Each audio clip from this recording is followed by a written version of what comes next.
এই দাদা বন্ধ করো, এই দাদা বন্ধ করো, এই দাদা বন্ধ করো, দাদা বন্ধ করো। এই মানুষ নড়ুগো, কি মানুষ নড়ুগো, মানুষ নড়ুগো। এবার আইতে দিয়ে দিতে, ওই এবার সরে রাখো, এবার সরে রাখো। তক তক ঠিক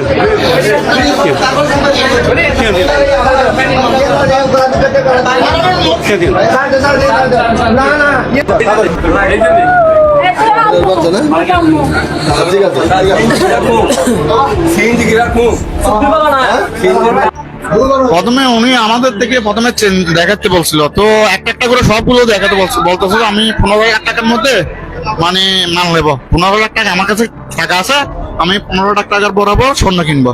তো একটা একটা করে সবগুলো আমরা হিসাব করতেছি, হিসাব করে দেখতেছি, তো সবগুলো একসাথে যোগ করে বলতেছি ওনার কাছে 5 ভরি আপনার 13 মনের মতো 13 মনে 6 পয়েন্ট হয়েছিল। তো তখন হিসাব করার পরে সাথে সাথে ব্যাগ থেকে বের করে এমন ভাবে মাসে মানে 2 সেকেন্ডও কোনো ইয়ে নাই। তখন যখন মাছও তখন আমার তো সেন্সে কাজ করছিল, আমি মনে করছি অন্য কিছু মাছ ফট করে ধরে ফেলছি ওনাকে আগে, মানে ওনার বেড়ায় ধরে বাসে এরকম রেখে দিচ্ছি, ওনাকে বলতেছি ডাক দাও তাড়াতাড়ি, সবাইকে ডাক দাও, কারণ সবাই আসছে। তারপরে এখানে কি মারছে আপনাকে? মহিষেরপুর মাছ, এখানে আছে সবগুলো মহিষেরপুর।